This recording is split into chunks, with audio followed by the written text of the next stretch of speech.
Hello friends, it's Daryl, and we're here in Pontiac, Michigan today at Perry Mount Park Cemetery in the original Veterans section.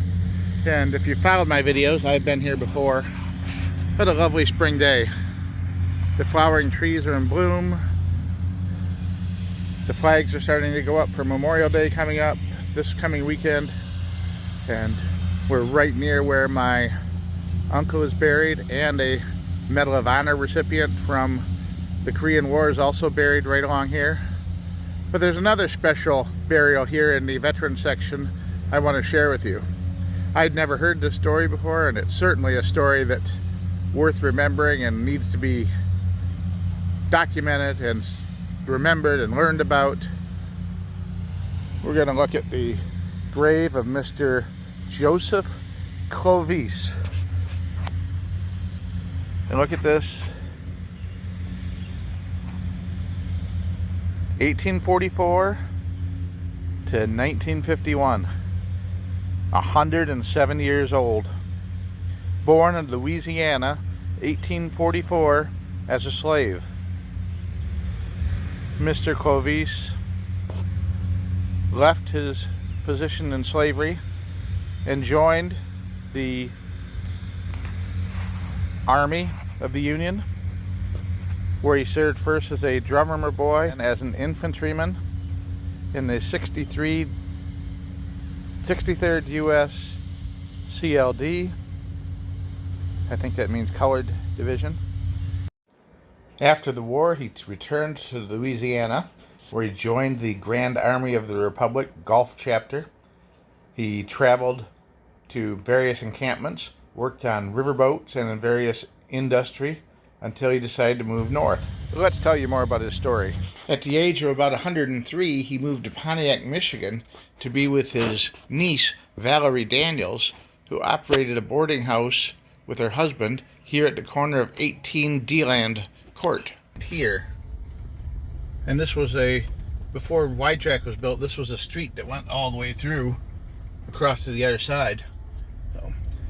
Now it's a very quiet, dead-end neighborhood with apparently only one house on it.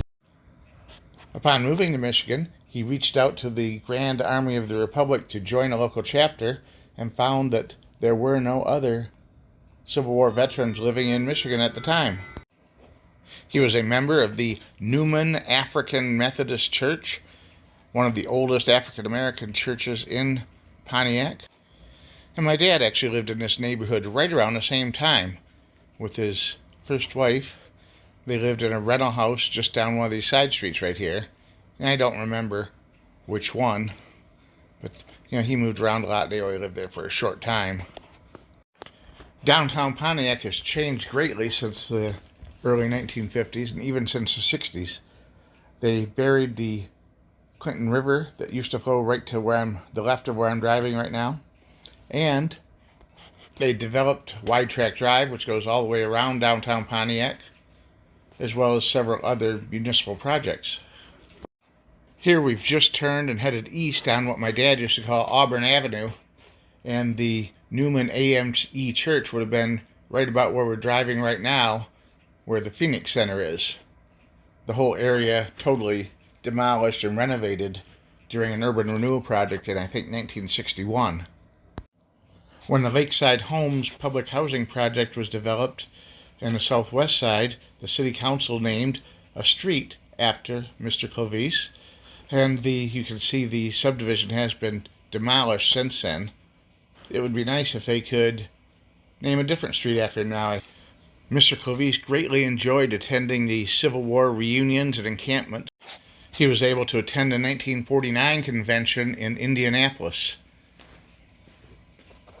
He was celebrated locally and nationally as one of the last surviving Civil War veterans, and at the end of his life he was the last standing African American veteran and one of 6 Civil War veterans still alive.